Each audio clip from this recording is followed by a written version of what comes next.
Jessica's laugh echoes through the restaurant as she tells another story about her disastrous date last week. But I'm only half listening.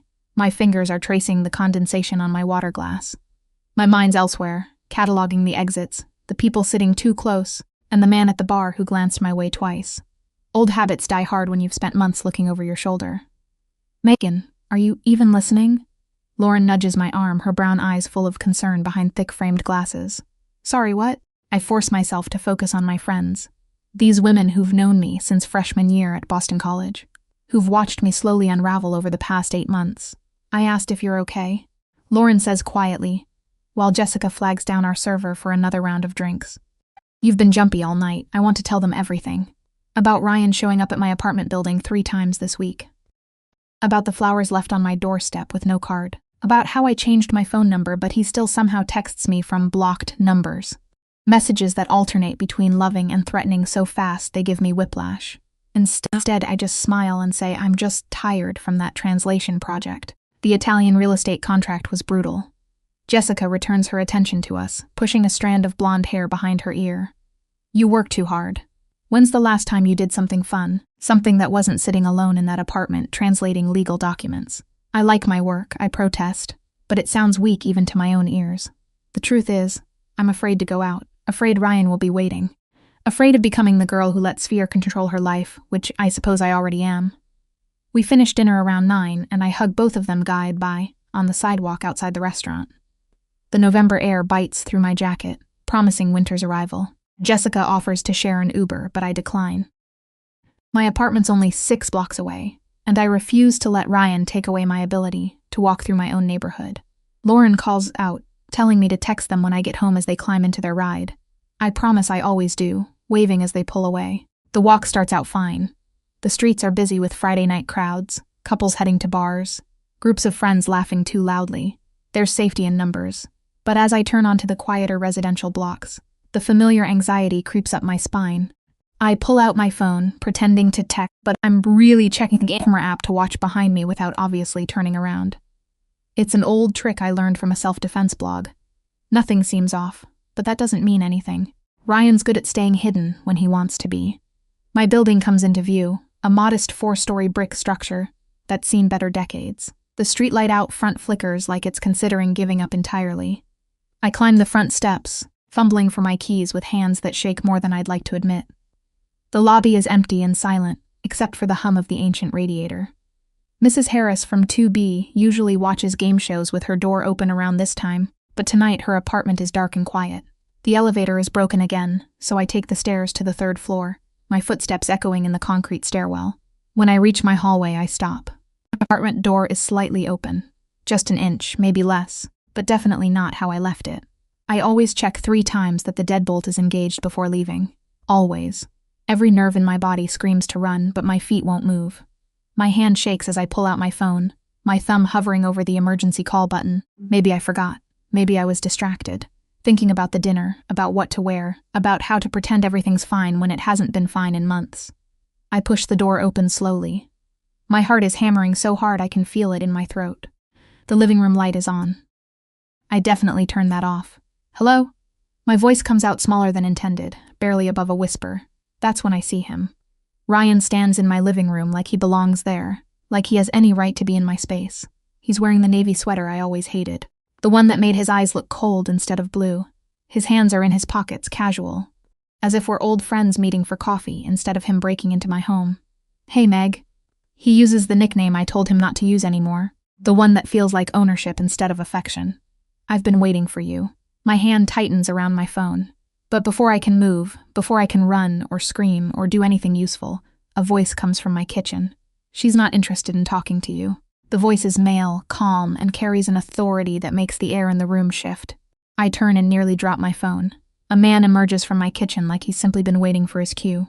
He's tall, easily over 6 feet, with the kind of build that suggests he could break someone in half if necessary. His dark hair is styled perfectly, not a strand out of place, despite the late hour. His eyes are the most striking feature, a deep brown that catches the lamplight and holds it, assessing everything in a single glance. He wears a black suit that fits him so precisely. It must be custom-tailored, the kind of clothing that whispers money rather than shouting it.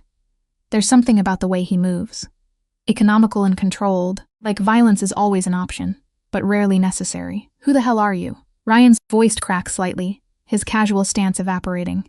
The man doesn't answer Ryan. Instead, he looks at me and his expression softens just a little. Miss Collins, I apologize for the intrusion. My name is Franco Ricchetti. I've been monitoring your situation. My mind races, trying to place him, trying to understand why a stranger is in my apartment. Why he knows my name, why he's standing between me and my stalker ex-boyfriend like some kind of well-dressed guardian angel. Then it clicks, Ricchetti. I've heard that name before, whispered by the owner of Ristorante Bella, the upscale Italian restaurant in the North End, where I do occasional translation work, whispered with respect and something that might be fear. You need to leave, Ryan says, trying to reclaim some control, but his voice wavers. This is between me and my girlfriend. I'm not your girlfriend, I snap, finding my voice finally. We broke up 8 months ago, Ryan. You need to stop this. Franco takes a single step forward, and somehow that minimal movement makes Ryan take 2 steps back. The lady has made her position clear multiple times from what I understand. Restraining order, changed number, explicit requests to be left alone. How do you know? Ryan starts, but Franco cuts him off with a raised hand. I make it my business to know things, especially when they happen in my neighborhood. Franco's tone remains conversational, but there's steel underneath. Now, you have 2 choices. You can leave peacefully through the front door, or my associate can escort you out through a less pleasant exit. I recommend the first option. For the first time, I notice another man standing in my hallway just outside my open door. He's broader than Franco with the unmistakable bearing of someone who's been in fights and won them. He doesn't say anything. He doesn't need to. His presence is message enough. Ryan looks between Franco, the man in the hallway, and me. I can see the calculation happening behind his eyes. The same look he used to get before he'd switch tactics, trying to find the approach that would work. Fine, he says finally, putting his hands up in mock surrender. But this isn't over, Megan. We need to talk. You can't just... It's over, Franco interrupts quietly. And if you attempt to contact Miss Collins again through any method, you'll be having a very different conversation with me. And I'm considerably less patient than the police have been. Ryan's face flushes red, anger finally breaking through his carefully maintained control. You don't know who you're messing with. I have lawyers. Connections, I'm sure you do. Franco's expression doesn't change. Leave now. The man in the hallway steps aside just enough to create a path, and Ryan's storms past, his shoulder hitting the doorframe as he goes. I hear his footsteps pounding down the stairs, then the slam of the building's front door. The silence that follows feels almost as oppressive as Ryan's presence did. Franco turns to face me fully, and I'm suddenly aware that I'm alone in my apartment with a stranger. I'll buy it. One who just removed another stranger who broke in. My hand is still gripping my phone so hard my knuckles have gone white. I know you have questions, Franco says, his voice gentler now, and you have every right to be frightened. But I'm not here to hurt you. I'm here because someone needs to ensure your safety. And the conventional channels have clearly failed. How long have you been here? I managed to ask. In my apartment. About 3 hours. Your billless doorman is a friend. He called me when he saw your ex bypass the security and head upstairs. I've been aware of the situation for a few weeks now. A few weeks. He's been watching me, or having me watched, for weeks, and I had no idea the thought should terrify me. But instead I feel a strange mixture of violation and relief. Why? The question comes out as barely a whisper. Why do you care about some random translator you don't even know? Franco studies me for a moment, as if deciding how much to reveal. You're not random. You've been doing excellent work for Ristorante Bella. Giuseppe speaks very highly of your skills, your attention to detail. When he mentioned you seemed troubled, I looked into it. What I found concerned me. Giuseppe told you about me? I try to remember ever discussing personal matters with the restaurant owner, but I keep my work relationship strictly professional. Giuseppe noticed you looking over your shoulder, jumping at loud noises. The signs are obvious to those who know what to look for. Franco moves toward my door, giving me space. I deal in protection, Miss Collins. It's what I do. And when I see someone who needs protecting in my territory, I act. His territory. The words hang in the air, confirming what I suspected. Franco Ricchetti isn't just a concerned citizen or a friend of Giuseppe's. He's someone with power in this neighborhood. The kind of power that operates outside official channels. I should call the police, I say, but I don't move to do it. You should, Franco agrees, though I suspect you already know how that conversation will go. Your ex-boyfriend will claim the door was unlocked, that he knocked and you invited him in, that there was a misunderstanding. No forced entry, no witnesses. Just his word against yours. Again. He's right, and we both know it. I've been down this road before. The sympathetic officers taking my statement while clearly thinking I'm an overreactive ex-girlfriend. The restraining order that Ryan violates with impunity, because he's careful never to leave evidence. What do you want from me? I ask finally. Nothing, Franco says. Or rather, I want you to accept help, proper protection. Not just police reports that go nowhere, but actual security I can't afford. I'm not asking you to pay. He reaches into his jacket and I tense. But he only pulls out a business card. Plain white expensive stock with just a phone number embossed in gold. This is a professional offer, Miss Collins. Giuseppe is a business associate of mine. You provide him valuable services. Ensuring your safety ensures the continuity of that relationship. It's a lie, or at least not the whole truth. I can see it in the way he phrases it. Too formal, too careful, but I'm too tired and too shaken to push. What kind of protection? I hear myself asking. Immediate relocation to a secure location for tonight.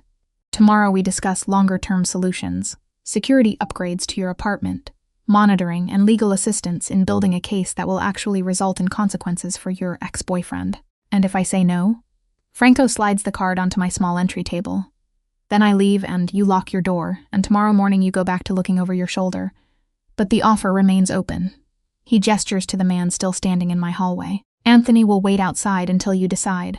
If you choose to accept, he'll drive you somewhere safe. If not, he'll ensure no one bothers you tonight, and then leave in the morning. Just like that. Just like that. Franco walks to my door, then pauses. For what it's worth, Miss Collins, you remind me of someone I cared about. Someone who needed help, but was too proud to ask for it until it was nearly too late. I failed her. I won't make that mistake again. There's genuine pain in his voice, quickly masked but present. It humanizes him. This polished, dangerous man who appeared in my kitchen like something out of a movie. Thank you, I say. Because what else is there to say for getting rid of Ryan? For all of this. Franco inclines his head slightly. You have my number. Use it. He leaves, his footsteps quiet on the hallway carpet. Through my open door, I watch him exchange a few words with Anthony. Too low for me to hear. Then he's gone, and I'm left standing in my violated apartment with a business card and a choice. I look around my living room.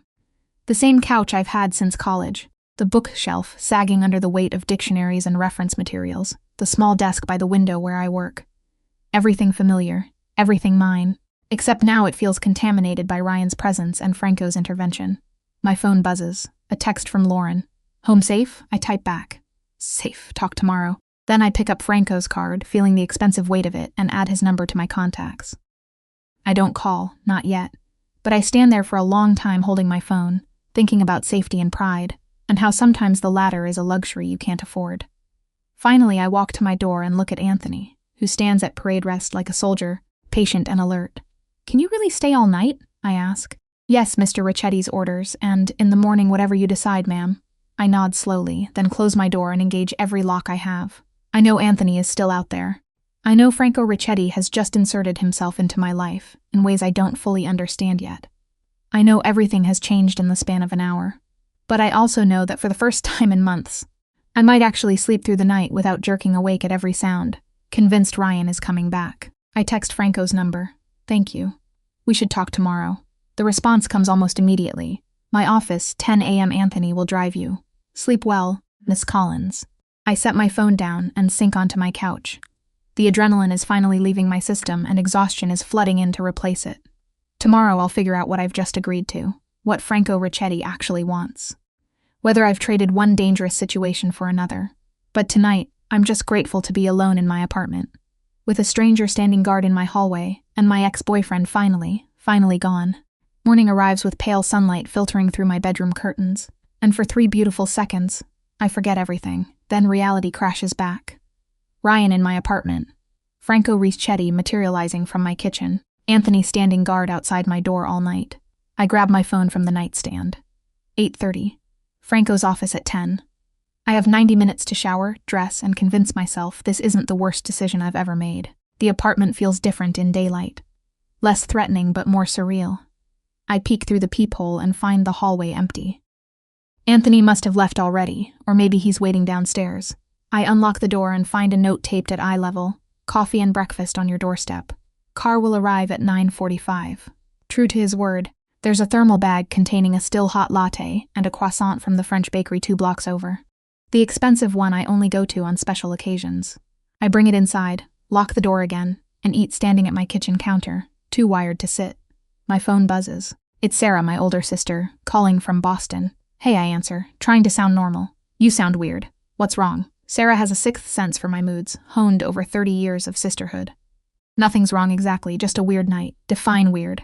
I consider lying, but Sarah will find out eventually. She always does. Ryan broke into my apartment. He what? Her voice jumps an octave.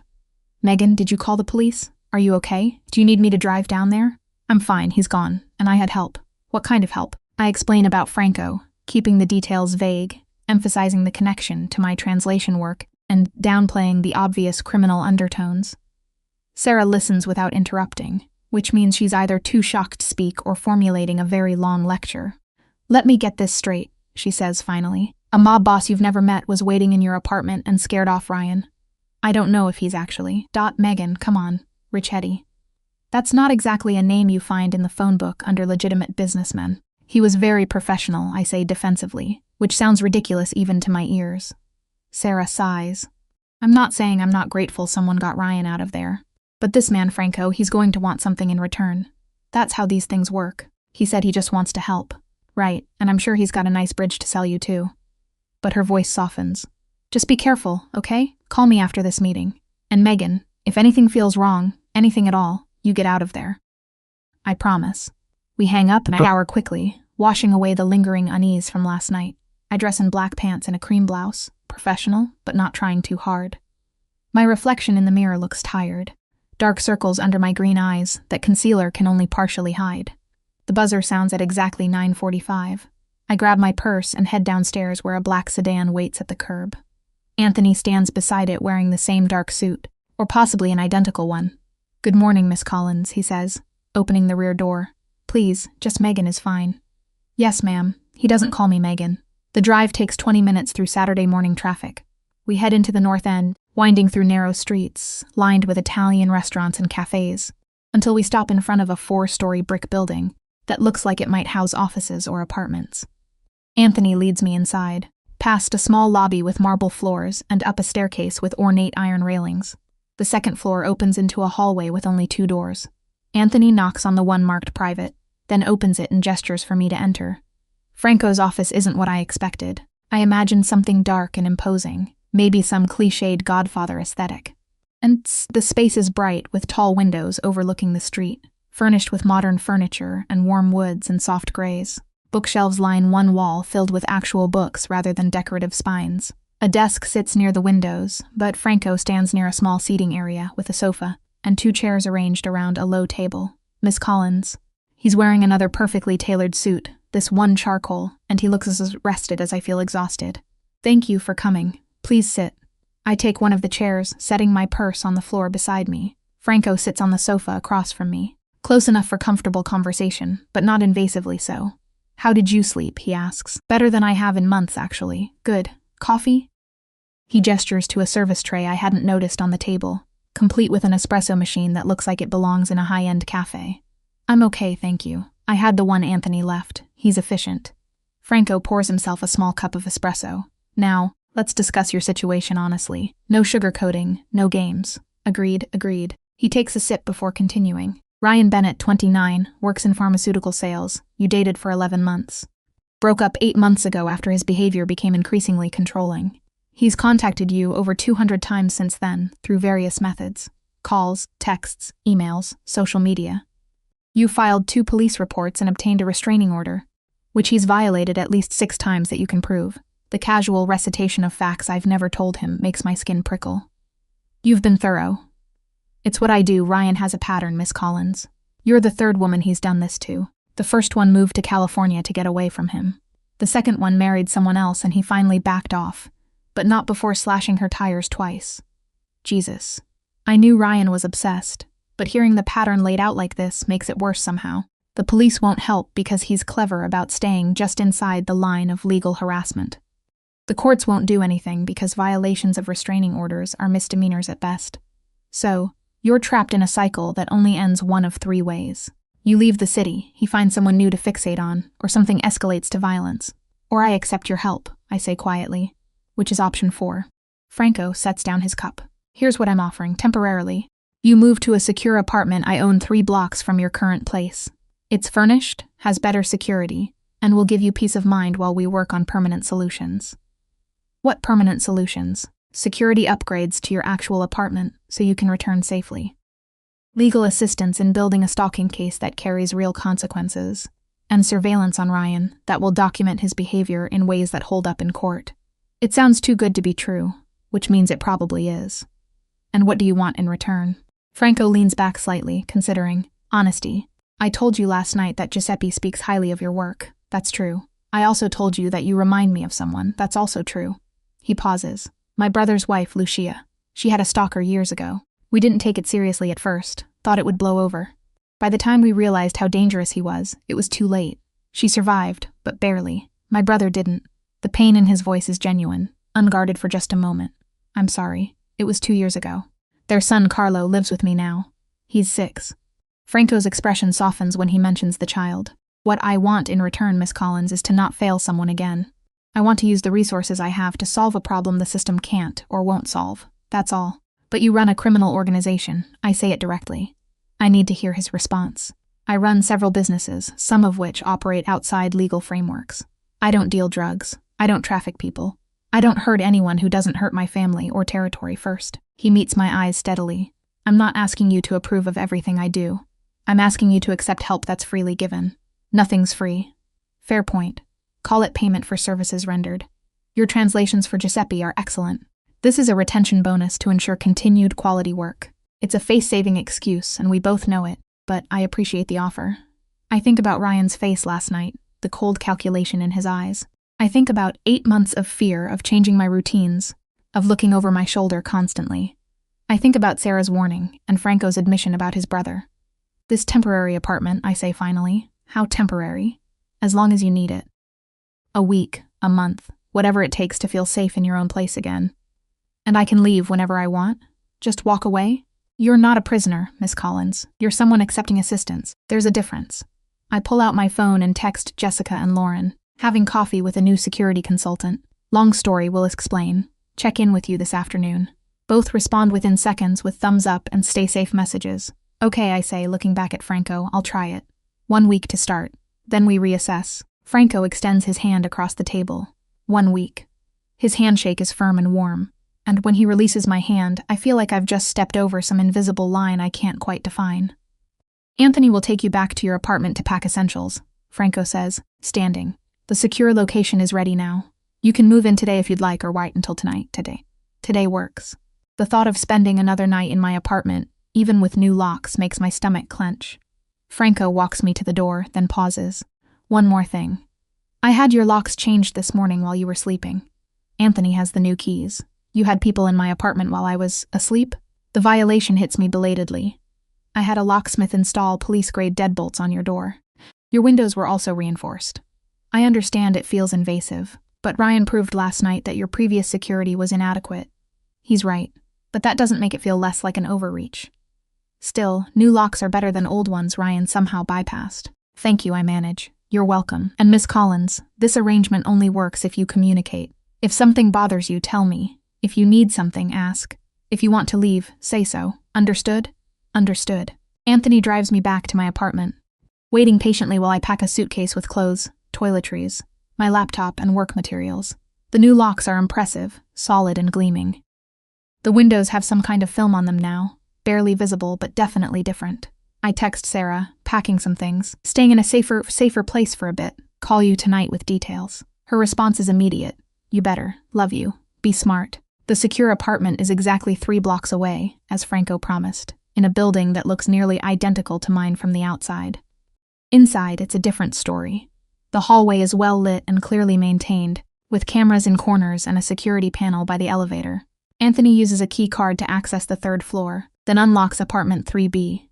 This is yours for now, he says, handing me the card and keys. My number's programmed in the phone by the door. Any problems? Any time you call. The apartment is bigger than mine with a living room, full kitchen, bedroom, and bathroom that looks recently renovated. It's furnished in the same understated style as Franco's office, comfortable but not ostentatious. A basket on the kitchen counter holds fruit, bread, and other basics. The fridge is stocked, Anthony says. If you need anything else, let me know. I'll be downstairs for a few hours. Then Mr. Ricchetti wants me to check on your building. Make sure everything's secure. After he leaves, I wander through the apartment, touching furniture, opening cabinets, trying to make it feel real. Sunlight streams through windows that face a quiet side street. There's even a small desk set up in the corner of the bedroom, perfect for work. I unpack methodically, hanging clothes in the closet, setting up my laptop, arranging toiletries in the bathroom, making this temporary space mine, at least for now. My phone rings, Lauren this time so. She says without preamble. Security consultant? It's complicated. Jessica and I want details. Lunch tomorrow? Yeah, that would be good. Actually, I need to talk to both of you. We'll come to you. Text us the address. After we hang up, I stand at the window, watching people walk past on the street below.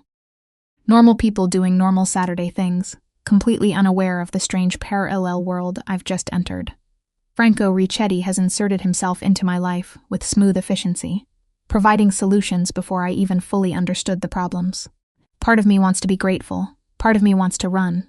But the biggest part, the part that's been terrified for 8 months, the part that barely slept for fear of Ryan showing up again, that part just feels relieved. I pull out my phone and text Franco, settled in. Thank you for everything.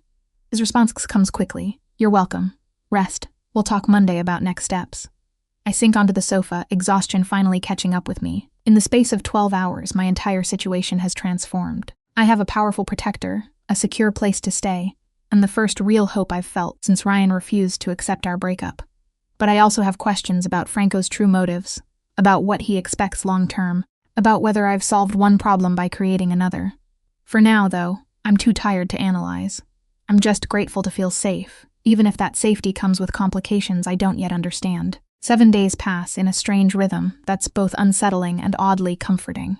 I work from the secure apartment, translating documents for my regular clients, maintaining the semblance of a normal life. But Franco Ricchetti has become a daily presence, checking in each evening around 6. Always polite, always keeping just enough distance to avoid feeling invasive. Tonight marks 1 week exactly since Ryan broke into my apartment. Franco arrives precisely on schedule, carrying takeout from a Thai restaurant I mentioned liking during one of our conversations. He's traded his usual suit for dark slacks and a black sweater that makes him look less intimidating and somehow more real. I thought you might be tired of cooking, he says, setting the bag on my kitchen counter. I was actually about to order pizza for the 3rd time this week. So, yes, thank you. I grab plates from the cabinet, my movements becoming familiar in this space that's starting to feel less temporary. We eat at the small dining table, and the conversation flows easier than it did at the beginning of the week. Franco asks about my translation work and seems genuinely interested when I explain the nuances of translating legal Italian versus conversational Italian. I ask about his businesses, and he's surprisingly forthcoming about the legitimate ones. The restaurant, a construction company, real estate holdings throughout the North End. My grandfather came here from Sicily in 1952, Franco says, twirling pad thai onto his fork. Started with nothing. Built a life through hard work and some less legal opportunities. By the time my father took over, we diversified. More legitimate enterprises, less street-level operations. And you're continuing that transition, I observe. Trying to. Changes. Organizations that don't adapt die. He pauses. My brother understood that better than I did. He was the one who wanted Carlo to grow up in a different world than we did. It's the first time Franco's mentioned his brother voluntarily. What was his name? Matteo. He was 3 years younger. Smarter, kinder, everything I should have been. The grief in Franco's voice is raw. He married Lucia when they were both 23. She was studying art history at Boston University. Art history. Like me, the parallel isn't lost on either of us. How did it happen? I ask quietly. The stalking situation you mentioned. Franco sets down his fork, staring at nothing for a moment. Lucia had a colleague who became obsessed. Started small. Extra attention, gifts she didn't want. Then it escalated. Following her home, showing up at family events. We told her to report it, get a restraining order, do everything by the book. She did. It didn't matter. I wait, sensing he needs to finish this. One night, Matteo came home early from work and found the guy in their house. There was a fight. The stalker had a knife. Franco's jaw tightens. Matteo died protecting Lucia. The stalker went to prison, but that doesn't bring my brother back. Doesn't give Carlo his father back. I'm so sorry, Franco. I tell you this because I need you to understand why I'm helping you. It's not about control or obligation. It's about not watching someone else's life be destroyed when I have the power to prevent it. Before I can respond, my phone buzzes. A text from Jessica. Still on for lunch tomorrow? Lauren and I are dying to see this new place. I'd invited them over for Sunday lunch, wanting my friends to see that I'm okay, that this arrangement is working. Franco notices my expression. Friends coming over? Tomorrow afternoon. Jessica and Lauren. Is that okay? Megan, this is your apartment while you're here. You don't need my permission to have guests. But he seems pleased that I asked. After we finish eating and clean up together, Franco doesn't immediately leave like he usually does.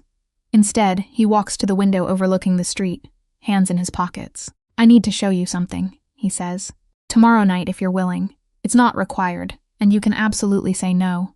What kind of something? There's a cultural event in the North End. A fundraiser for the Italian Community Center, supporting recent immigrant families. Music, food, networking. I attend every year, and this year, I thought you might enjoy it. You'd also be able to meet some of the people I work with in a completely non-threatening context. It's an invitation to step further into his world, to be seen publicly with him. That's significant, and we both know it. Will there be other women there, or will I be the only one accompanying I search for the right word. Boss? Franco supplies with a slight smile. Yes, there will be other couples. Some business associates, some purely social. It's a legitimate community event, Megan. Not a scene from a movie. Then yes, I'd like to go. Good, he turns from the window. We'll leave at 7. Dress however you're comfortable, though it tends toward semi-formal. After Franco leaves, I call Sarah as promised. We've been talking daily since the situation with Ryan, and she's been cautiously supportive of the arrangement with Franco. So, he's bringing you to a community event, Sarah says. That's big, Meg. That's introducing you to his world. I know. Is that a bad thing? I don't know. How do you feel about him? The question catches me off guard because I haven't let myself fully examine the answer. He's been nothing but respectful, kind even. He listens when I talk, remembers details. Yesterday, he had someone bring me a specific brand of tea I mentioned liking once. And he's gorgeous and powerful and saving you from your psycho ex, Sarah adds. Classic recipe for confusing gratitude with attraction. I'm aware of that possibility. But you're attracted anyway. I sink onto the couch, pulling a throw pillow against my chest. Maybe. I don't know, it's complicated. Everything about this situation is complicated. Megan, just be careful, okay? Guard your heart at least as much as he's guarding your safety. Sunday morning, I make a quick, supervised visit to my original apartment to pick up a few more clothes. Anthony drives me and waits while I go inside. The new locks and window reinforcements are impressive, and knowing Franco had this done makes me feel both protected and aware of how much power he's wielding on my behalf.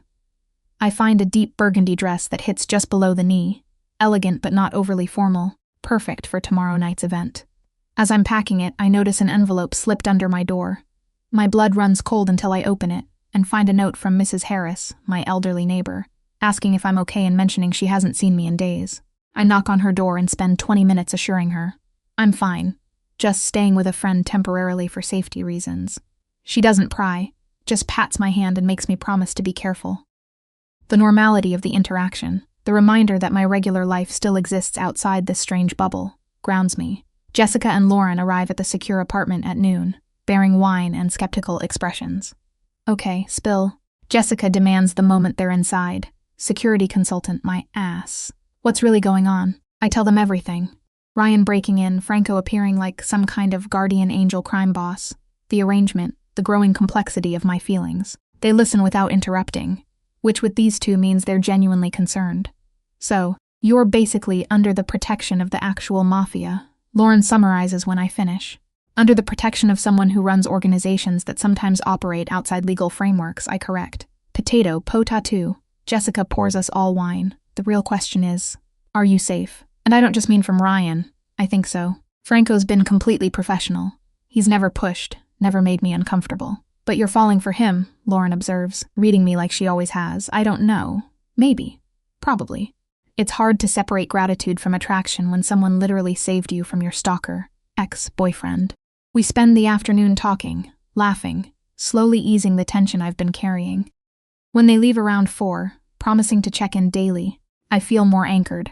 These women have known me since I was 18, messy and optimistic and convinced I'd conquer the world. They remind me of who I am outside of the situation. Monday morning, Franco texts asking if I'd like to visit my original apartment again, this time to do a walkthrough of the completed security upgrades. We meet there at 10 and I'm impressed by the thoroughness. New locks, reinforced windows, a security camera covering the hallway entrance, and a panic button installed by the door. This must have cost a fortune, I say, running my fingers over the smooth metal of the deadbolt. Consider it an investment in a valuable translator's continued availability, Franco replies. But there's a warmth in his eyes that has nothing to do with business. When can I move back? Whenever you feel ready. There's no rush, but the space is secure now if you want to return. I look around my small apartment at the bookshelf and the worn couch and the desk by the window. Mine, but now marked by Ryan's intrusion and Franco's protection. Not yet. Maybe another week at the secure location. Is that okay? Take all the time you need. That evening, we walk through the North End. Franco points out landmarks, telling stories about the neighborhood's history. We stop at a small cafe where the owner greets Franco like family and insists on making us espresso himself. The old man's eyes twinkle when he looks at me, clearly jumping to conclusions about my presence with Franco. We end up on a bench in a small park, watching children play while their parents chat in Italian.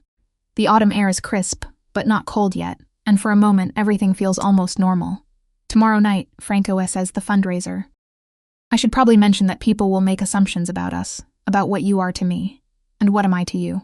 The question comes out braver than I feel. Franco turns to look at me directly. Those dark eyes intense and honest. Right now, someone I'm protecting, someone I enjoy spending time with, someone who reminds me that there's more to life than obligation and control. And tomorrow night, what will they think I am? Someone important to me. Someone under my protection, which in my world means something specific. It means you're not to be touched, not to be threatened, not to be disrespected. Like family, he agrees. Or something that could become more than that if we both wanted it to. The admission hangs between us, honest and terrifying and thrilling all at once. I don't know what I want yet, I tell him truthfully. Everything's happened so fast. A week ago, I was just trying to survive Ryan. Now I'm considering attending a North End social event with a man who runs a criminal organization. I appreciate the honesty. Franco stands, offering me his hand. No pressure, Megan. We move at whatever pace you need. Tomorrow is just an event. Nothing more, unless you want it to be. I take his hand, letting him pull me to my feet. His grip is warm and steady, and he doesn't immediately let go. Tomorrow at 7, I confirm. I'll pick you up at 7. As we walk back through the neighborhood, past restaurants filling with dinner crowds and shops closing for the night, I realize how much has changed. A week ago, I was terrified, isolated, alone. Now I have protection, yes, but also something else. A connection, a possibility, the dangerous beginning of feelings I'm not sure I should have. Franco walks me to the door of the secure apartment building, ever the gentleman. Before I go inside, he catches my hand gently. Thank you, he says simply. For what? For trusting me, for giving this a chance, for not running when you probably should have. His thumb brushes across my knuckles, a gesture so tender it makes my breath catch. Sleep well, Megan. I watch him walk away, disappearing around the corner toward wherever he parks his car. Then I head upstairs, unlock the apartment, and stand in the middle of the living room, my heart beating faster than it should. Tomorrow, I'll meet his world. Tomorrow, I'll take another step into something I don't fully understand. But tonight, alone in this secure space he's provided, I let myself acknowledge what I've been avoiding. I'm not just grateful to Franco Ricchetti. I'm drawn to him in ways that have nothing to do with protection and everything to do with the careful way he handles my fears, the intelligence in his conversation, and the glimpses of pain and humanity beneath his controlled exterior. It's too soon, it's too complicated. It's probably a terrible idea, but that doesn't make it any less true. The burgundy dress fits perfectly, hugging my waist before flowing to just below my knees. I've curled my hair into soft waves and applied makeup more carefully than I have in months. When I look in the mirror, I barely recognize myself. Not because I look so different, but because I look alive again. Not haunted, not scared, just a woman getting ready for an event with someone who makes her feel safe. Franco arrives at exactly 7, and the look on his face when I open the door makes all the effort worthwhile. He's wearing a charcoal suit with a burgundy tie that almost matches my dress, and I wonder if that was intentional or a happy coincidence. You look beautiful, he says simply, offering his arm. You clean up pretty well yourself. The drive to the North End takes 15 minutes, and Franco fills me in on what to expect. It's at the Italian Community Center on Hanover Street. About 200 people, a mix of families and business associates. There will be food from local restaurants, music, a silent auction to raise money for immigrant assistance programs, and everyone there will know who you are. Most will. Some are friends from childhood, Some are business connections. Some are just community members who respect what my family does for the neighborhood. He glances at me. You'll be safe, Megan. I promise. The community center is a beautiful old building, with arched windows and ornate stonework. Inside, it's been transformed with white lights strung across the ceiling, round tables covered in white linens, and a small stage where a quartet plays Italian standards. The room buzzes with conversation in English and Italian, the air rich with the scent of garlic and basil and fresh bread. Heads turn when we enter. Not obviously, but I feel the shift, the awareness rippling through the crowd. Franco keeps his hand at the small of my back, proprietary but gentle, guiding me through clusters of people toward the bar. Champagne, he asks, please. While he orders drinks, I scan the room. The attendees are exactly as Franco described. Families with children, older couples who look like they've known each other for decades, younger professionals networking. Nothing sinister, just a community gathering. But I also notice the way certain men nod to Franco with particular respect, the way their wives assess me with keen interest. Franco hands me a glass and introduces me to the first group. Giuseppe, Carla, this is Megan Collins. She's the translator I mentioned, the one who's been doing such excellent work for the restaurant. Giuseppe, the owner of Ristorante Bella, greets me warmly. His wife Carla is a tiny woman with sharp eyes and a warm smile.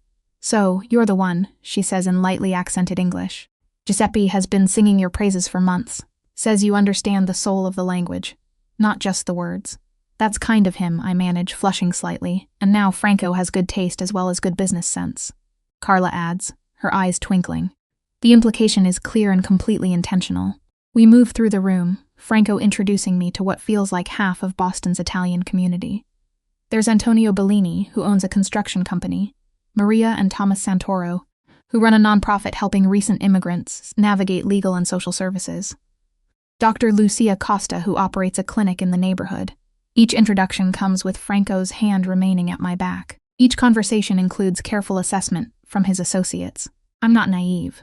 These people are trying to figure out who I am to Franco, what my presence here means. Some glances are curious, others calculating, but no one is rude, and most seem genuinely welcoming once they realize I can hold basic conversations in Italian. Your Italian is excellent, Maria Santoro comments after we discuss the challenges of medical translation.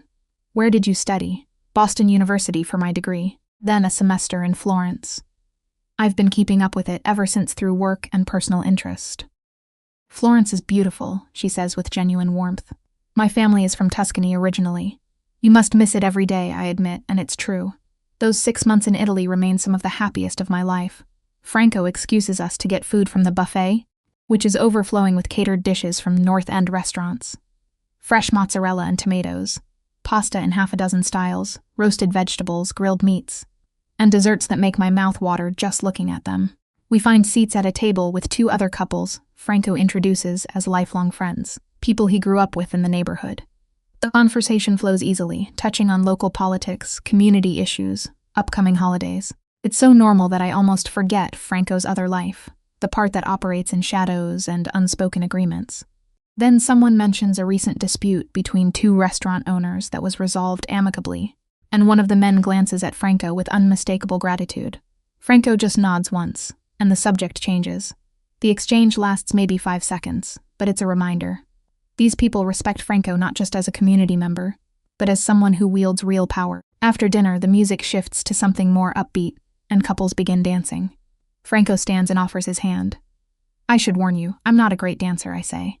Neither am I, but we'll survive. On the dance floor, he pulls me close, but not uncomfortably so. One hand at my waist, the other holding mine. We sway more than actually dance, moving to the rhythm of a classic Italian love song I half recognize. Thank you for coming tonight, Franco says quietly. I know it's not easy being on display like this. It's not as bad as I thought it would be. Everyone's been nice. They're good people. Most of them anyway. They take care of their own, protect their community. It's why I do what I do. I look up at him, this complicated man who's inserted himself into my life so completely. Do you ever wish you could just walk away from all of it? Have a normal life? Franco considers the question seriously. Sometimes. But this is my family's legacy, my responsibility. Carlo's future depends on the choices I make now, and honestly, I don't know if I'd be any good at normal. You're good at this. I gesture around the room. Community, connections, making people feel valued. That's the easy part. It's the rest that gets complicated. The song ends, and before another can begin, A small commotion near the entrance draws attention. A man has arrived, clearly late, and he's making his way through the crowd toward Franco. He's older, maybe 60, with silver hair and an expensive suit. But it's his expression that catches my attention. Urgent, worried. Franco tenses beside me, his body language shifting from relaxed to alert in an instant. "Excuse me," he says, guiding me back to our table before crossing to meet the man halfway. They speak quietly too low for me to hear. But I watch where Franco's face harden. He glances back at me once, then nods to the man and returns to the table. "I'm sorry," Franco says, his tone apologetic but firm. "There's something I need to handle. It's not dangerous, just business that requires immediate attention. Anthony will drive you home, and I'll call later, if that's acceptable. Is everything okay? It will be just an issue that can't wait." He cups my cheek briefly, a gesture so tender it takes my breath away. "I'm sorry to cut the evening short. I understand. Go do what you need to do." Franco signals to Anthony, who appears instantly at my side. As Franco leaves with the silver-haired man, I catch fragments of their conversation, something about O'Sullivan and a message. The name sends a chill through me. I remember Franco mentioning the O'Sullivan family, an Irish organization, in the context of Ryan's debts. The connection between Ryan and his stalking and whatever just pulled Franco away from this event hits me suddenly. Anthony drives my back to the secure apartment in silence. Inside, I change out of my dress into comfortable clothes and make tea, trying to process the evening. The event itself was wonderful. I'd enjoyed meeting people, speaking Italian, feeling like part of something larger than myself. But the abrupt ending reminded me that Franco's world contains elements I'm not privy to, dangers I only glimpse in moments like that urgent conversation. My phone rings around 10. Franco's name on the screen. "Are you okay?" I ask immediately. "I'm fine. Just finishing up some business. I wanted to apologize again for leaving." "You don't need to apologize. I understand you have responsibilities. I don't want you to think I abandoned you. That's not." He pauses, searching for words. "You matter, Megan, more than I probably should admit. Tonight meant something to me having you there. My heart does something complicated in my chest. It meant something to me, too." "Good. That's good." He sounds relieved. "I'll see you tomorrow. I have something I'd like to discuss with you." "What kind of something?" "Nothing bad. Just an invitation, an opportunity. We'll talk in person." After we hang up, I sit on the couch with my cooling tea, thinking about the evening, about Franco's friends and associates, the way they welcomed me, the sense of community that permeates the North End. About the moment on the dance floor when everything felt simple and possible, and about the sudden departure that reminded me, nothing about this situation is truly simple. My phone buzzes with a text. Not Franco this time, but an unknown number. "Saw you tonight with Ricchetti. Interesting choice, Megan. Does he know about us? About everything we shared? You can't hide behind him forever." "R. Ryan." Somehow Ryan knows where I was tonight, who I was with. The security of the past 2 weeks evaporates in an instant, replaced by the familiar cold fear. I screenshot the message and immediately call Franco. He answers on the first ring. "What's wrong?" I read him the message, my voice shaking slightly. How did he know? How could he possibly know where I was? Franco's voice turns to ice. "Forward me that screenshot right now." I do, hearing him curse softly in Italian when it comes through. "Stay in the apartment. Don't open the door for anyone except Anthony. I'm sending him there now, and I'm going to make some calls." "Franco, what does this mean?" "It means Ryan's behavior is escalating, which we expected. It also means he has either been following you, which seems unlikely given the security, or he has information about my activities, which is concerning for different reasons. The O'Sullivan family. You mentioned Ryan owes them money." There's a brief silence. "You're perceptive." "Yes, there's a possibility this is connected to larger issues, but that's my problem to solve, not yours. Your problem is staying safe, which means following my instructions. Can you do that?" "Yes." "Good. Anthony will be there in 10 minutes. Tomorrow we need to discuss next steps, including possibly accelerating some plans I had for dealing with Ryan permanently." "Permanently?" "Legal," Franco clarifies. "I promise you, Megan, everything I do will be within bounds that won't come back to hurt you. But this ends soon. He's not going to terrorize you anymore."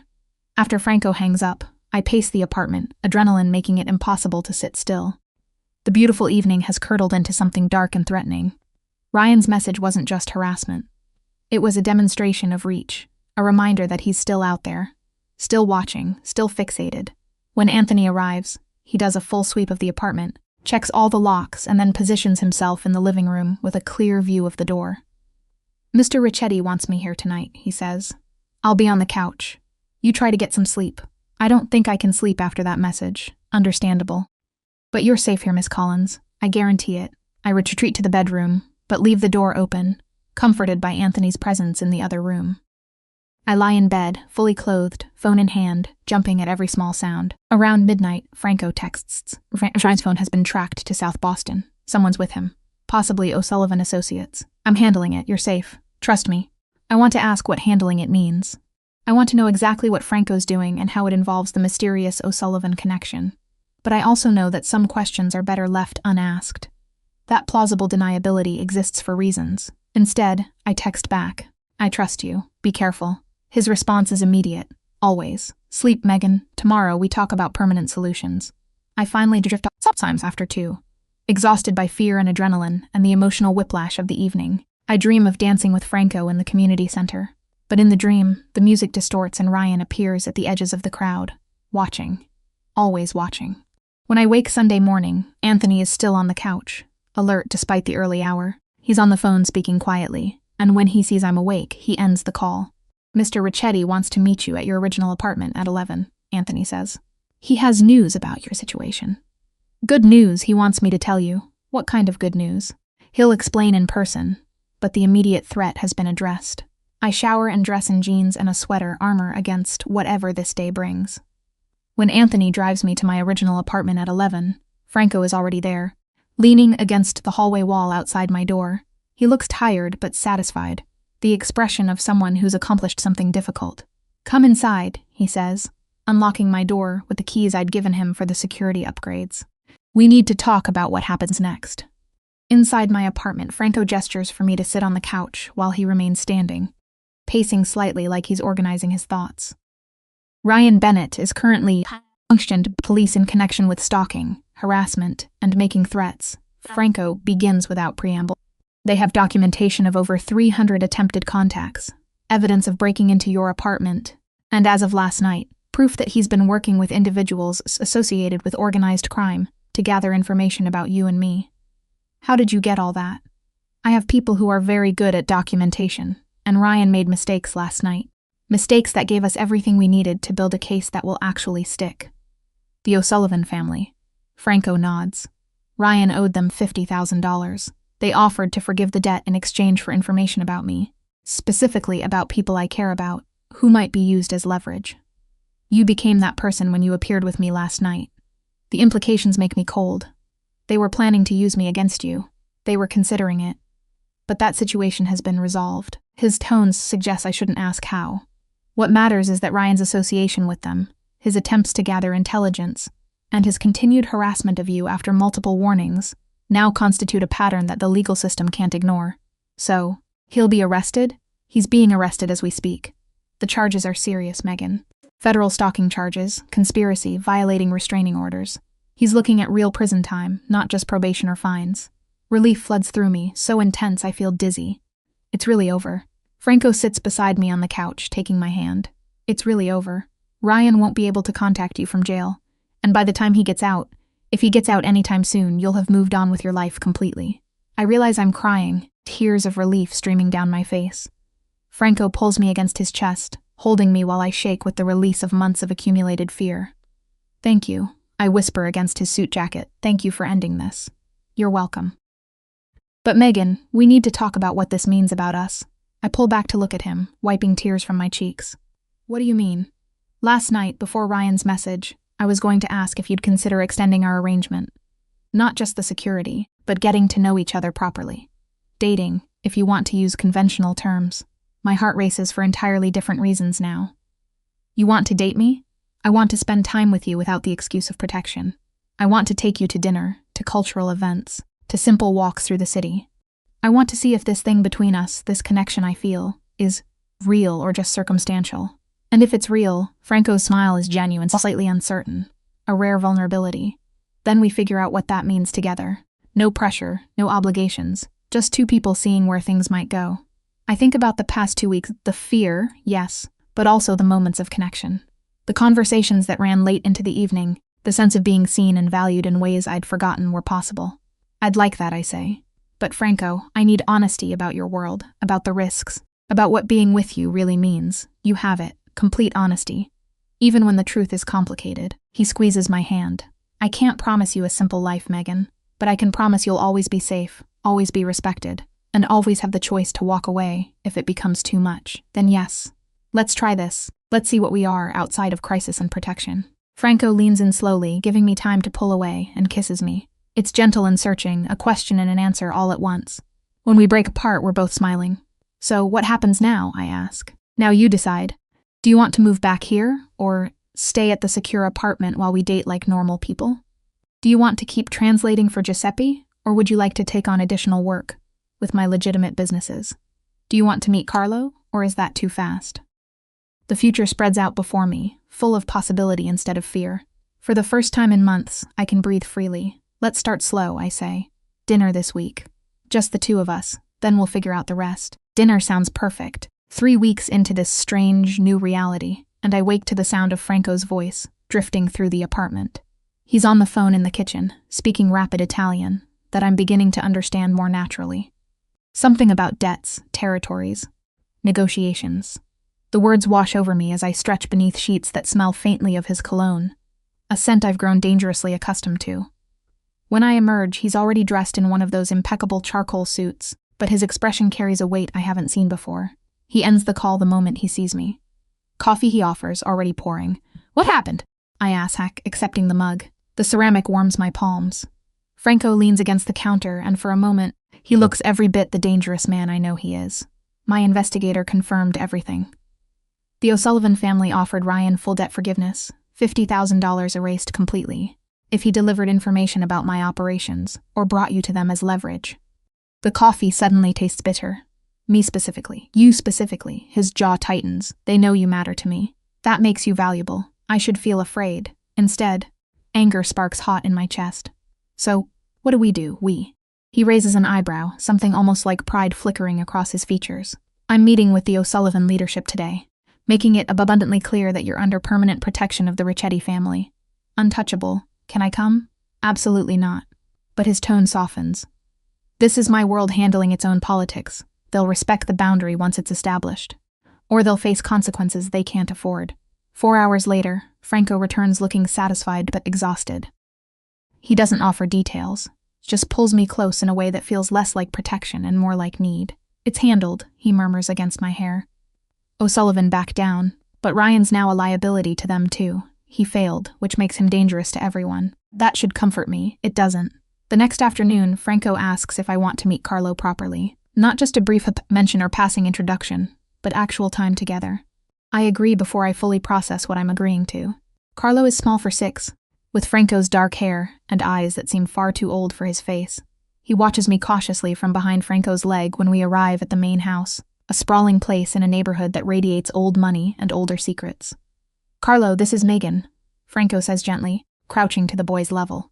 Remember I told you about her. The child nods but doesn't speak.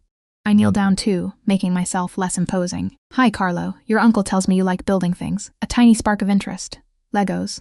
I used to build Lego cities when I was younger, I say honestly. Could you show me what you're working on? It takes 20 minutes, but eventually Carlo leads me to his room at a space that's clearly been designed with love. Shelves of books, art supplies organized in bins, a window seat overlooking a garden, and Legos. So many Legos. As Carlo explains his elaborate spaceship construction, I glance back to see Franco watching from the doorway. The expression on his face isn't the controlled mask he shows the world. It's unguarded, vulnerable. He looks at this child like Carlo is his entire universe. Did you lose someone? Carlo asks suddenly, his small voice cutting through my thoughts. I blink. What? Uncle Franco lost my dad, his brother. He gets sad sometimes, but pretends he doesn't. Carlo fits 2 pieces together with focused precision. You have the same sad eyes, out of the mouths of children. I swallow hard. Yeah, I lost someone. My mom when I was 15, a long time ago, but it still hurts sometimes. Carlo considers this, then hands me a Lego brick. You can help build the engine room. We spend 2 hours constructing spaceships and talking about everything and nothing.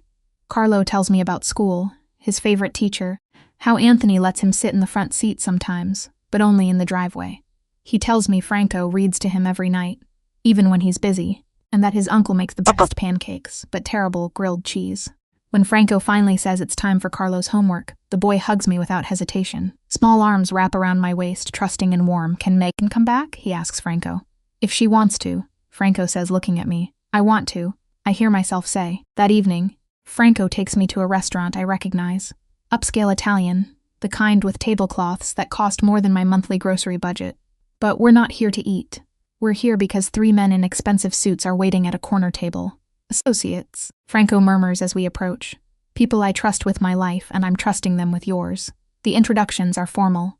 Luca, older with silver threading his temples. Marcus, younger but with eyes that miss nothing. And Sal, somewhere in between with a handshake that's firm but not aggressive. Gentlemen, this is Megan Collins, Franco says, his hand resting at the small of my back. She's important to me. Permanently. The word choice is deliberate. I feel it in the way the 3 men's expressions shift. Recognition settling in. Pleasure to meet you properly, Miss Collins, Luca says smoothly. Franco's told us about your work as a translator. Impressive credentials. We talk business, surprisingly. They ask intelligent questions about language acquisition, cultural nuances in Italian regional dialects, the difference between translating text versus interpreting conversation. They treat me like I have value beyond being Franco's. Whatever I am. When we leave, Franco's hand finds mine. You handled that perfectly. Were they testing me? Absolutely. He smiles, rare and genuine. You passed. The call from Sarah comes 2 days later, her voice tight with controlled panic. Megan, I need you to stay calm. Ryan called me. I don't know how he got my new number, but he did. My blood runs cold. What did he say? That he knows I'm your sister, that he just wants to talk to you, that he's worried about you being manipulated by dangerous people. Sarah exhales shakily. I told him to lose my number and hung up. Then I called you immediately. You did exactly right, I tell her, even as my hands start trembling. I need to tell Franco.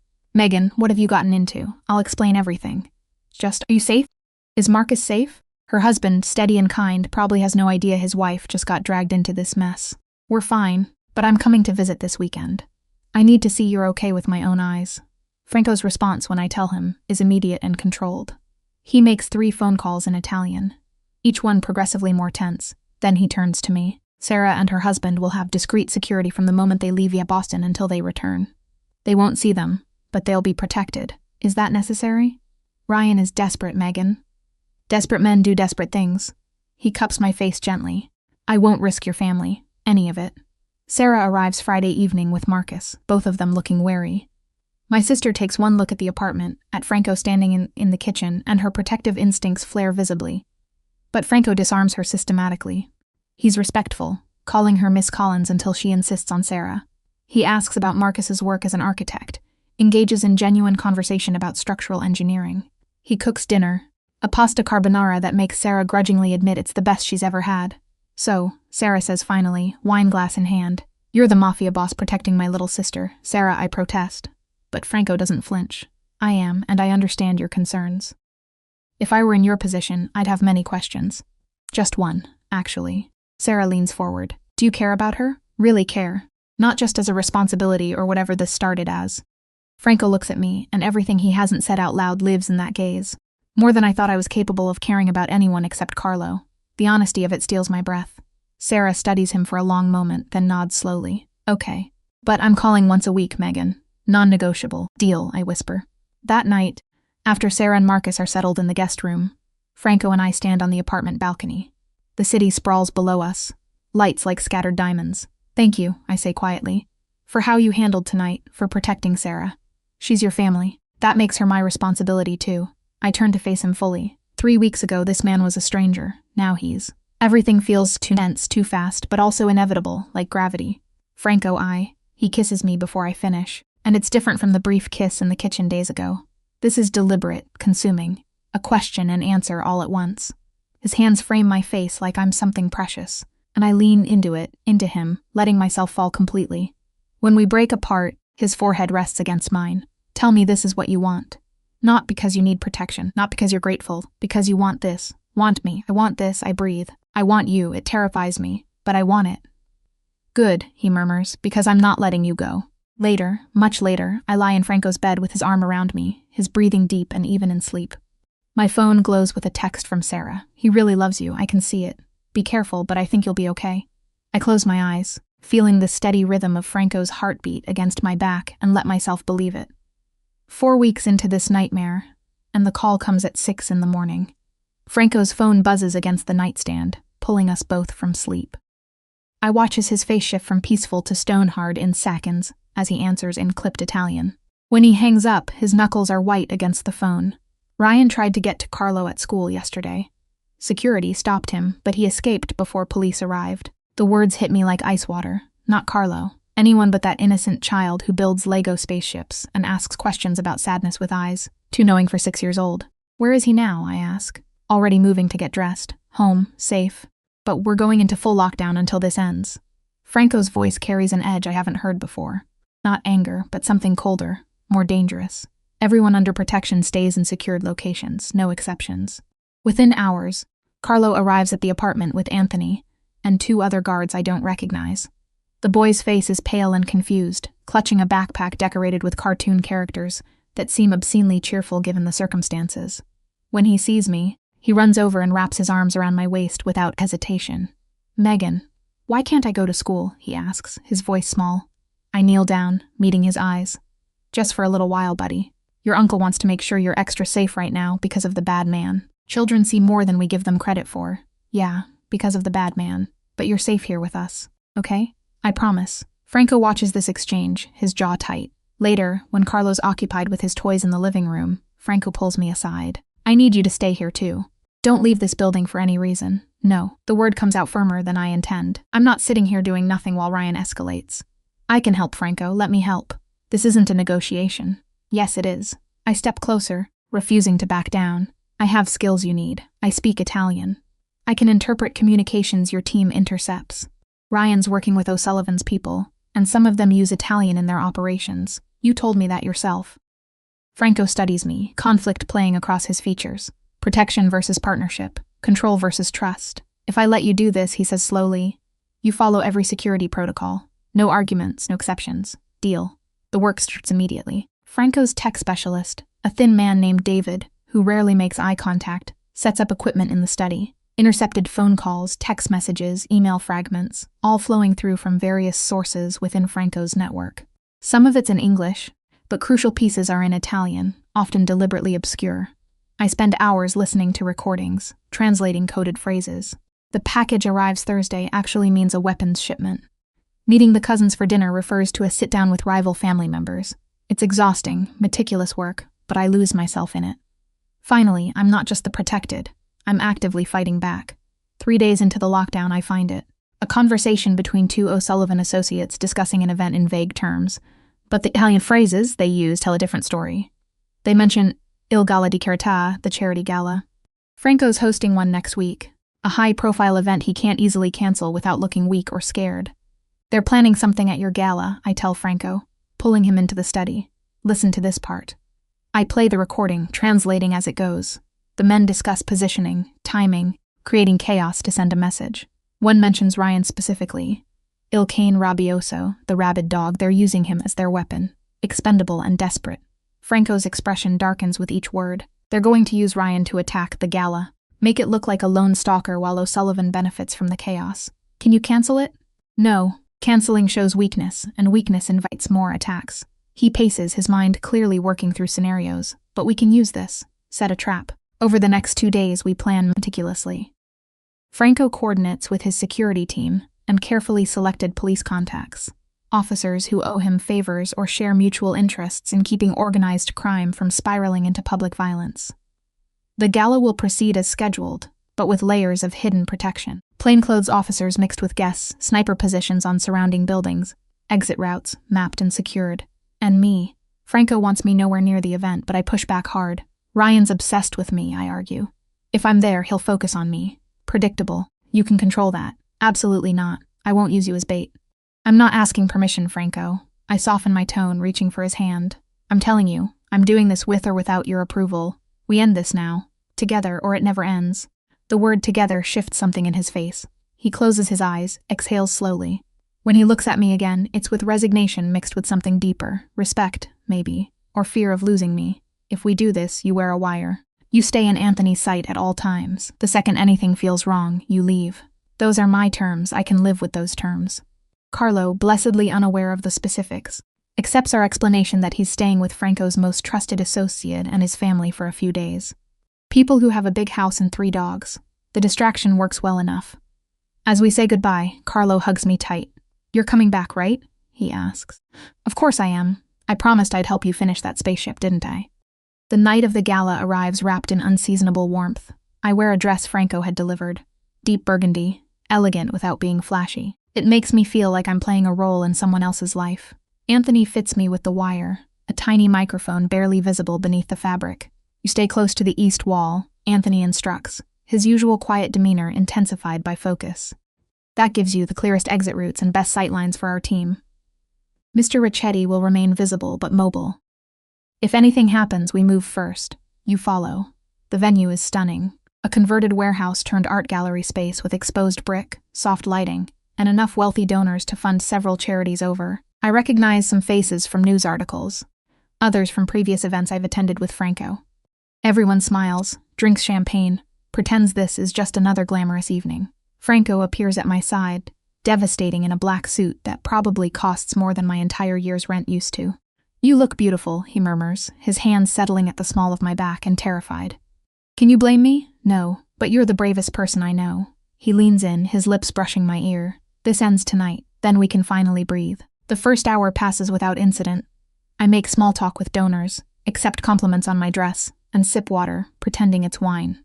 Franco works the room like the professional he is, shaking hands, making connections. To anyone watching, it's a perfect evening. Then I see him, Ryan, dressed in a catering staff uniform, moving along the far wall with a tray of empty glasses. He looks thinner than I remember, his eyes sunken and fevered. When his gaze finds mine across the room, something in his expression shifts. Triumph mixed with madness. I don't run. Instead, I touch the wire, a subtle signal to the team monitoring. Franco's already moving, having spotted Ryan seconds after I did. But Ryan's faster than expected, abandoning the tray and pulling something from his jacket. A gun. Small caliber but deadly enough in a crowded room. Panic ripples through nearby guests as they register the weapon. Ryan moves toward me, singularly focused, and I force myself to stand still. Predictable, I remind myself. Be predictable so they can control this, Megan. Ryan's voice cracks across the space. "You need to come with me now. These people are lying to you, manipulating you." Ryan put the gun down. I keep my voice steady, watching Anthony approach from Ryan's blind spot. "This isn't going to end the way you think. You don't understand. I'm trying to save you." He's close now, maybe 15 feet away, close enough that I can see his hands shaking. "He's dangerous, Megan. He'll destroy you like he destroys everything." Anthony moves fast, efficient, disarming Ryan before he can fully react. The gun clatters across the polished floor as Anthony forces Ryan down, knee in his back. Other security personnel materialize from the crowd, and suddenly uniformed police are there too, moving in with practiced coordination. Ryan struggles, screaming incoherently about conspiracies and corruption. As they haul him upright, cuffing his hands, he looks at me one last time. Not with anger or obsession anymore. Just emptiness. "I loved you," he says, pathetic and broken. "No," I reply quietly. "You never did. You don't even know what that word means." The police take him away. An officer I recognize from Franco's contacts, Detective Martinez, approaches us afterward. "We've got him on multiple charges," she says, her voice professional but warm. "Breaking and entering, stalking, unlawful possession of a firearm, attempted assault. Plus, when we searched his apartment earlier today with a warrant, we found evidence of communications with known criminals. Federal charges are likely. He won't see freedom for a very long time, Mr. Ricchetti." Franco nods, his hand finding mine. "Thank you, Detective." As the gala slowly returns to normality, or the appearance of it, Franco guides me out to a quieter hallway. His composure finally cracks, pulling me into his arms so tightly I can barely breathe. "Don't ever do that again," he says against my hair. "Don't ever put yourself in danger like that for me. For us, I correct. I did it for us. For Carlo. For the life we're trying to build." He pulls back enough to look at me, and in his eyes I see everything he hasn't said. Fear, relief, and a love so fierce it's almost frightening. "I can't lose you. You understand that? I can't. You won't." I cup his face, feeling the tension in his jaw. Ryan's gone. O'Sullivan backed off. "It's over, Franco. It's finally over, is it?" His voice drops lower. "Because my world doesn't stop having dangers just because this one's resolved. There will always be something, someone, some threat. Can you live with that?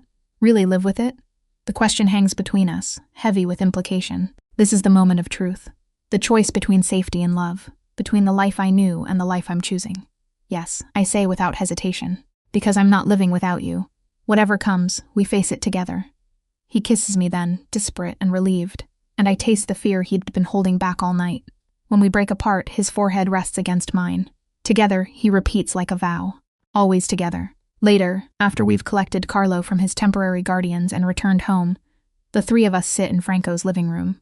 Carlo, exhausted and confused by the disrupted routine, falls asleep curled between us on the couch. Franco's arm wraps around both of us, protective and possessive. This is what I was afraid of, he admits quietly, carrying this much, having this much to lose. But you have it now, I reply, resting my head on his shoulder. We both do, and that's worth the fear. He kisses the top of my head, his hand gently smoothing Carlo's dark hair. Yeah, he murmurs, it really is. The art gallery is a fortress disguised as a sanctuary of culture. From the outside, it looks exactly like what the invitation promised.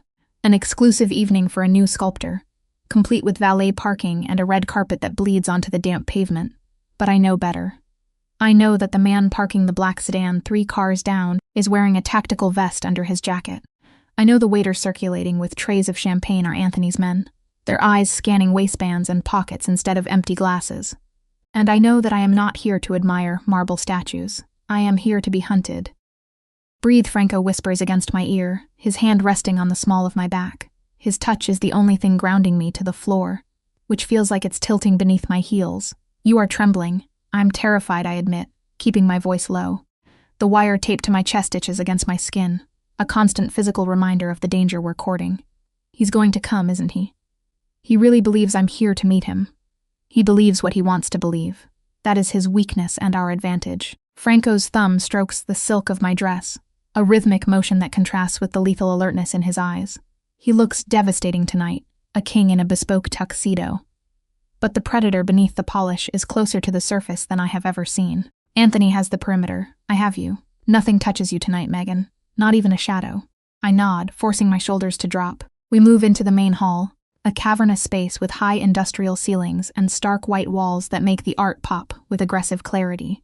The crowd is a mix of Franco's legitimate business associates, curious socialites, and undercover officers who stick out to me only because I know what to look for. To anyone else, they are just bored husbands dragging their feet. For an hour, we play the part. I smile until my cheeks ache. I translate pleasantries for an elderly Italian investor who pretends not to speak English. I sip sparkling water that pretends to be Prosecco. But every time the Helve glass doors at the entrance swing open, my heart hammers against my ribs like a trapped bird. Then the shift happens. It's subtle, a ripple in the energy of the room. Anthony, standing near a sculpture of a twisted torso, touches his earpiece. He doesn't look at us, but his posture stiffens. He's here, Franco says, softly. He doesn't need an earpiece to know. His instincts are tuned to a frequency of danger I am only just beginning to hear. Nor entrance, he bypassed the valet. Is he armed? We have to assume yes. Remember the plan, Megan. Do not engage until he commits. We need the threat to be undeniable for the warrant to stick. I swallow the lump of acid in my throat and separate from Franco. This is the hardest part. To be the bait, I have to be alone. I walk towards the quieter section of the gallery, a narrow corridor displaying smaller busts. My heels click on the polished concrete, counting down the seconds. The air here is cooler, the noise of the party fading into a distant hum. I stop in front of a piece called The Fall. It's fitting, Megan. The voice is ragged, familiar in a way that makes my skin crawl. I turn slowly, fighting the urge to run, forcing myself to stay in the spotlight of the track lighting. Ryan stands 10 feet away. He looks nothing like the man I dated briefly in college. Nothing like the polished professional he pretended to be. He looks eroded. His clothes are disheveled, a jacket that's too big for him, and his eyes are wide, darting frantically around the empty corridor before locking onto me with a terrifying intensity. You came, he breathes, stepping closer. A smile twists his face, but it doesn't reach those feverish eyes. I knew you would. I knew you'd understand eventually. Ryan, I say, my voice steady despite the adrenaline flooding my system. You need to leave. You can't be here. No, you don't get it. He shakes his head, a violent motion. I'm here to save you. That man, Ricchetti. He's poisoning you, Megan. He's a criminal. A monster. I've seen the files. I know what he is. He's the man protecting me from you, I counter, stepping back as he advances. Every step he takes is being recorded. Every word is being transmitted to the team waiting in the wings. You broke into my house, Ryan. You threatened my sister. You tried to get to a 6-year-old child. That's not love. That's sickness. His face contorts, the smile vanishing into a snarl of rage. I did what I had to do to wake you up. You think you have a choice? You think he loves you? He owns you. I'm the only one who sees you, Megan. The real you. He's close now. Too close. I can smell the stale sweat and desperation on him. He reaches into his jacket pocket and time seems to liquefy, slowing down to an agonizing crawl. I see the glint of metal. Come with me, he commands, his voice rising to a shout. He pulls the gun, a small black pistol that shakes in his grip now. Or I swear to God, I'll make sure no one else can have you. Drop the weapon. The command booms from everywhere and nowhere. Ryan flinches, spinning around, but it's too late.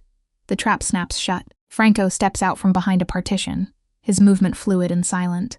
He has a gun trained on Ryan, steady as stone. Simultaneously, Anthony and 3 other men materialize from the shadows of the gallery, blocking every exit. They don't shout, they don't panic. They are professionals dismantling an amateur. It's over, Bennett, Franco says, his tone conversational, almost bored, which is more terrifying than any scream. Put it down before you make a mistake you won't live to regret.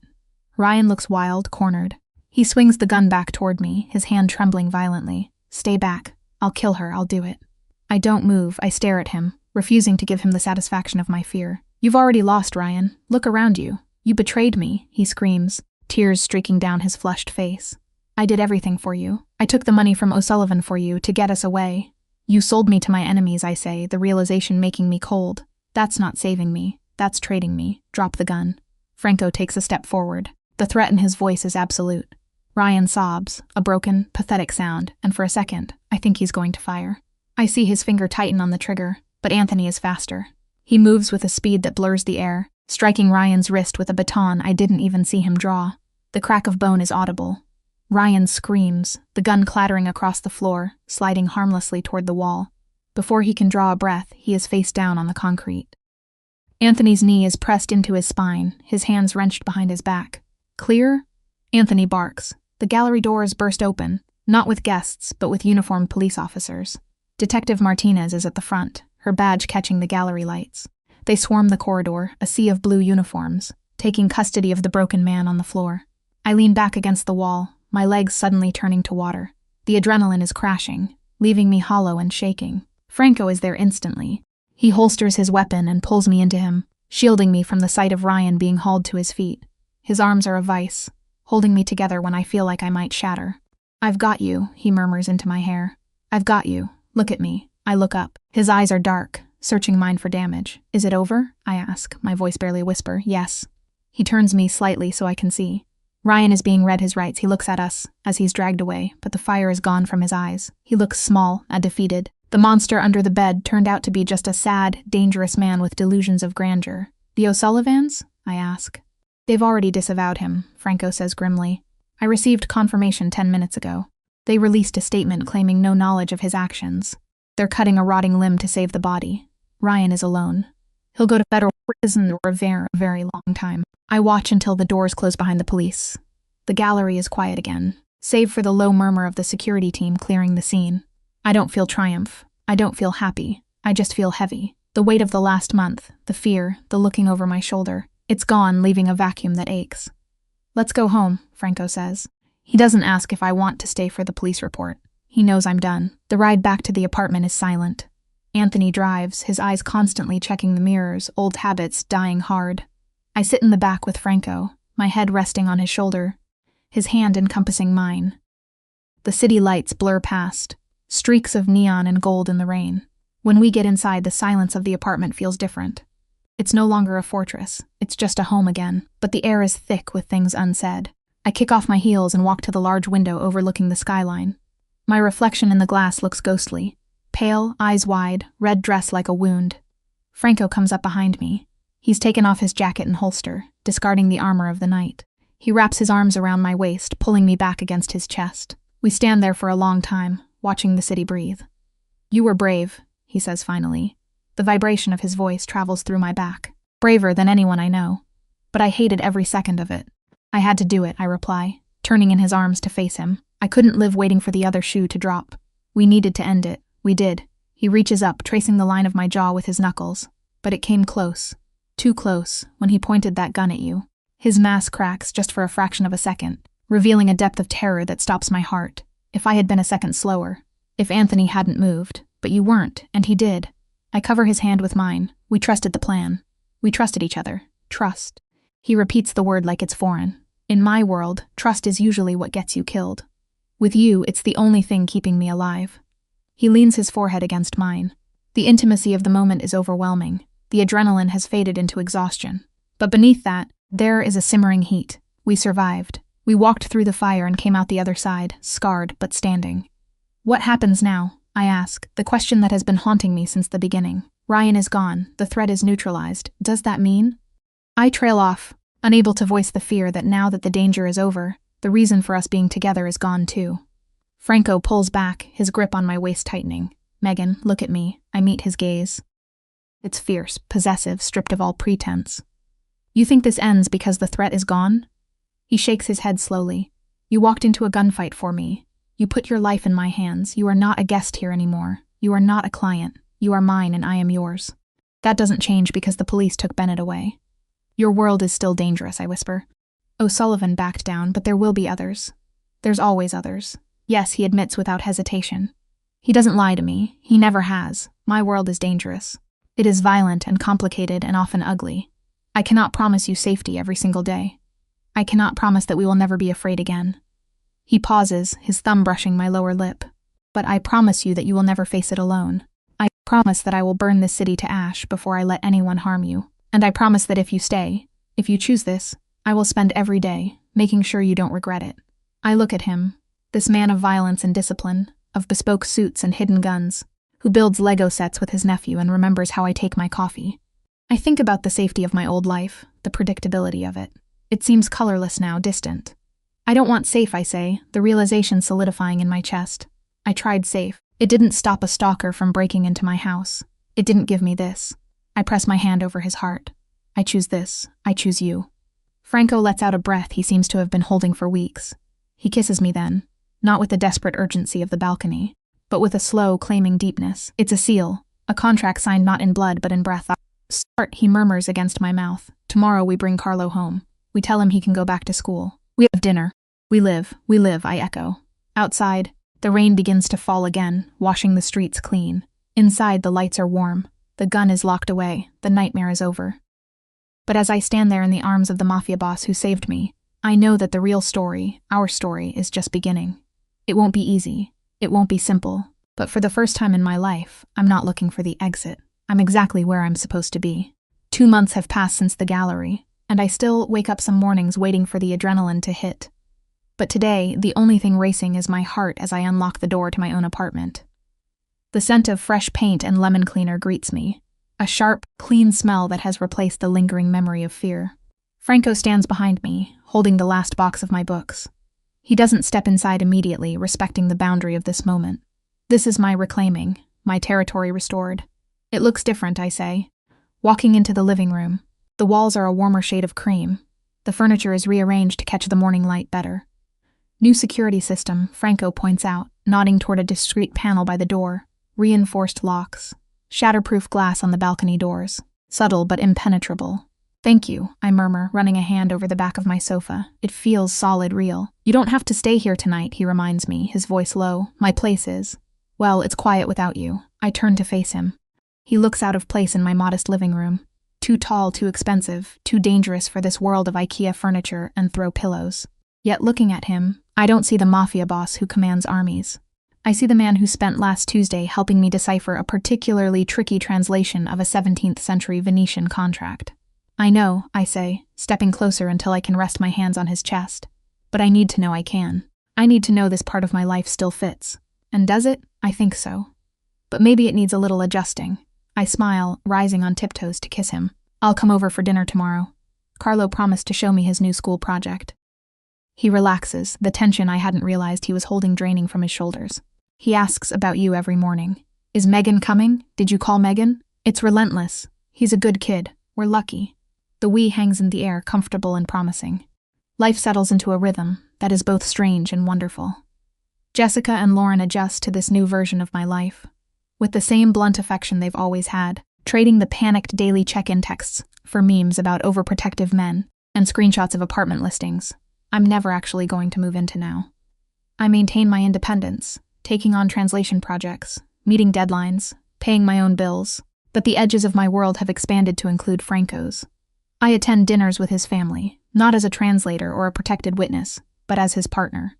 His aunt, a formidable woman named Zia Rosa, who cooks like an angel and judges like a magistrate, eyed me suspiciously for exactly 3 visits before deciding I was worth feeding.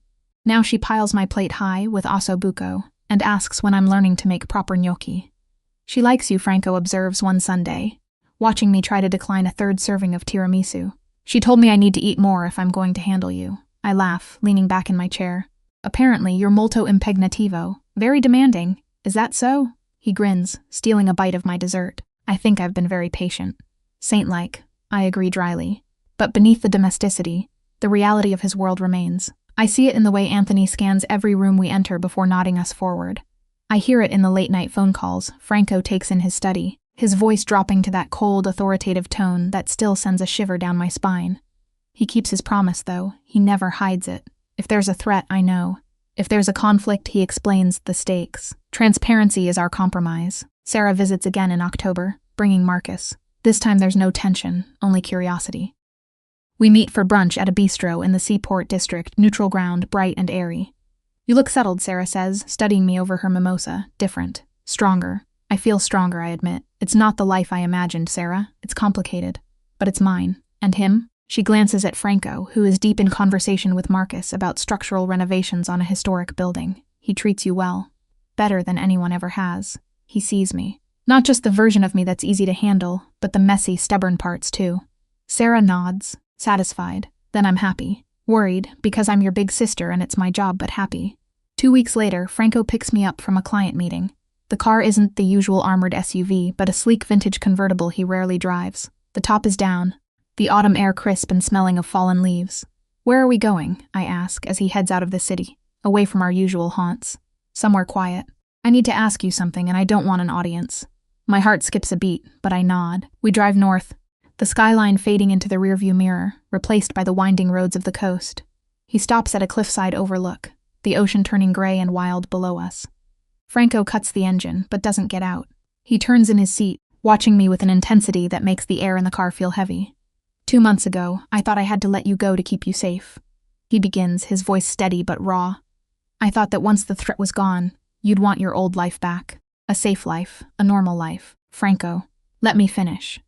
He takes my hand, as thumb tracing the veins of my wrist. I was wrong. You didn't just survive this world, Megan. You faced it. You looked at the ugliest parts of my life, and you didn't run. You stayed. He reaches into his pocket, not for a ring box. That would be too conventional for us, too simple. But for a small velvet pouch. He tips the contents into his hand. It's a key. Heavy, old-fashioned iron, intricate and dark. This is the key to the villa in Tuscany, my grandfather's house. It's the one place on earth where I don't have to be the boss. Where I'm just Franco. He presses the key into my palm, closing my fingers over it. I want to go there with you. Not for a vacation, for a beginning. I stare at the key, feeling its cold weight warming against my skin. It's not a proposal of marriage, not yet. But it's something deeper. It's an invitation to the sanctuary of his soul. Are you asking me to move to Italy? I ask, breathless. I'm asking you to build a future with me, wherever that is. Boston, Tuscany, anywhere. But I want you to know that my home isn't a place anymore. It's you. Tears prick my eyes, hot and sudden. I'm not going anywhere, Franco. I told you. I choose this. I choose you. Then keep the key, he whispers. Open the door. I lean across the console, kissing him with everything I have. Gratitude, love, hope. It tastes salt air and promise. The final scene of our story isn't a grand explosion or a dramatic rescue. It's a Tuesday night, 3 weeks later. We are at Franco's house. The kitchen is warm, smelling of garlic and roasting tomatoes. I'm chopping basil at the island, a glass of wine near my hand. Franco is at the stove, stirring sauce with the concentration of a bomb disposal expert. Carlo sits at the table, legs swinging, reading a book about sharks aloud to us, stumbling over the big words like cartilaginous. Is that a real word? He asks, looking up. It is, I answer, tossing a handful of basil into the pot. It means made of cartilage, like your nose and ears. Gross, Carlo giggles. Franco looks over his shoulder, spoon suspended in midair. He catches my eye and a silent communication passes between us. Acknowledgement, contentment. The phone on the counter buzzes. An encrypted message from Anthony about a shipment delay. Franco glances at it, his expression sight tightening for a fraction of a second. The world outside is still dangerous. The wolves are still circling. But then he looks back at me on the stove. At the pot of sauce, he puts the phone face down. He turns off the burner. Dinner is ready, he announces. We sit down together, the three of us. The wind howls. I get forged in fire by choice. Outside, the wind howls against the glass, cold and biting. There is enough, and for the first time in a long time, when I look at the future, I see questions. I see these faces. I see home.